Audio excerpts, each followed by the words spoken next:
Hello, students.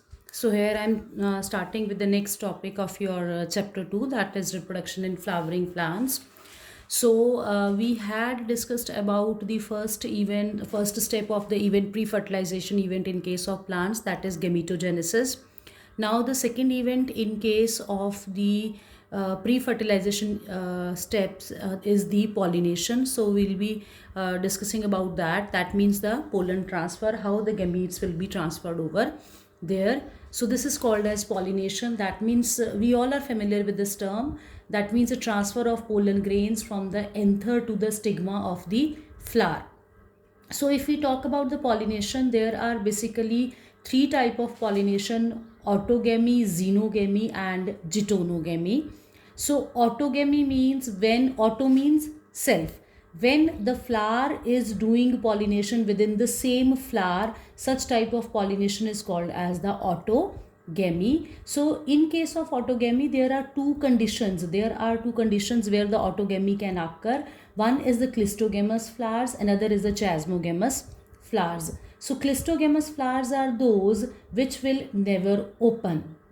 So here in this picture you can see this is in a flower of your pansy, and in these flowers they do not open, they remain closed. Their arrangement, the petals arrangement, is in such a way that the anther and the stigma, they remain enclosed within this flower. So this type of flower is called as the clistogamous flower, whereas the chasmo are those which will open. That means their bisexual flower is there, pollination is occurring within the same flower, but the flower can be able to open. So you can look at this picture. This is in a picture of the Commelina. This is a plant which shows both type of flowers, that is the chasmogamous. You can see this flower is open over here. This is the chasmogamous flower, and the clistogamous flowers which are below in their roots, they remain closed over there and they fertilize over there only. So they are called as the clistogamous flowers. Now, the second mode of pollination is the xenogamy. Xenogamy is not nothing new for you. You all have done this cross pollination in your lower classes. So xenogamy is that only when the cross pollination is occurring. So you can see this flower is here where the one insect is sitting over here, if it is clear to you.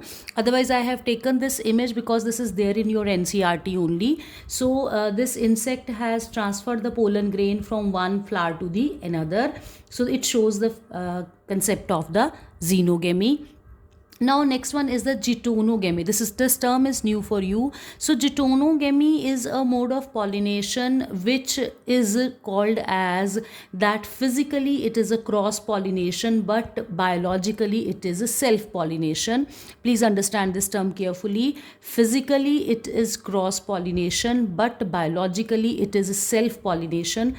That means on a same plant, that means on a monoecious plant, two type of flowers are present: staminate and pistillate flowers are present. That means unisexual flowers are there. So you can take an example of your family cucurbitaceae. If you have seen the flowers of the cucurbitaceae normally grown in our kitchen gardens also, gourds are there, then this cucumber is there.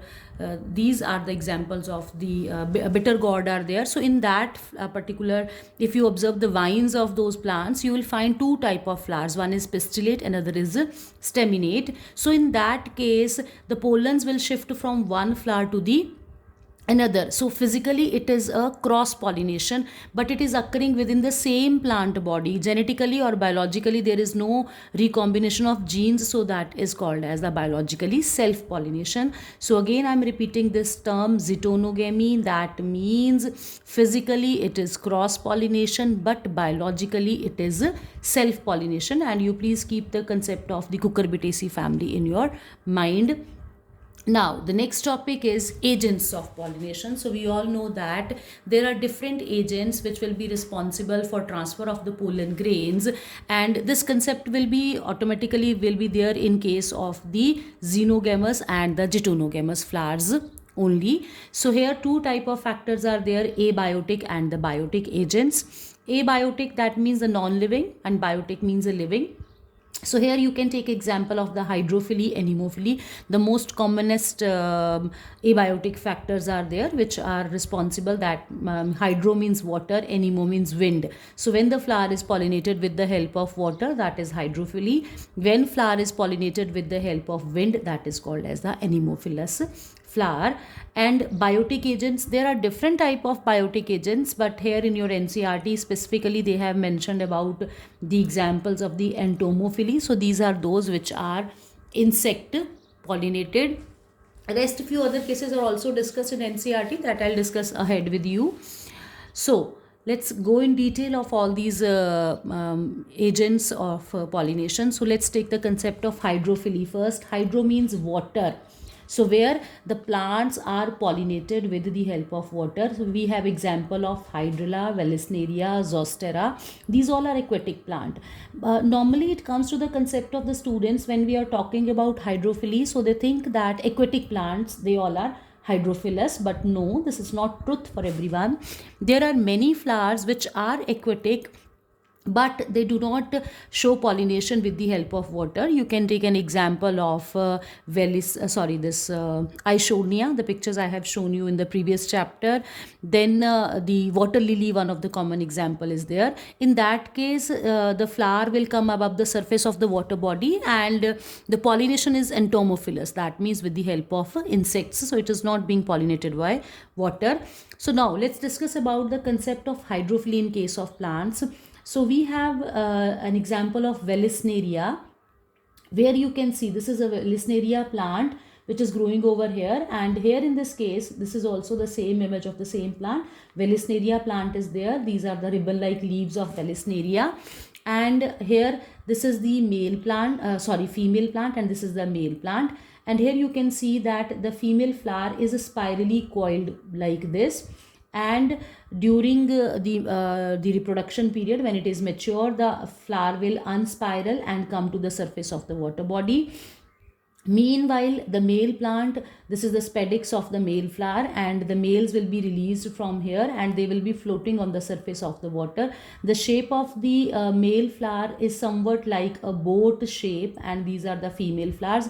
Receptive stigma is there. The male flowers are floating on the surface of the water, and if somehow they meet with the female flower, then they will release, or they will shed their pollens over there. So here you can see, this is an image which I have taken from your NCRT book. This is a Vallisneria plant, male flower and the female flower.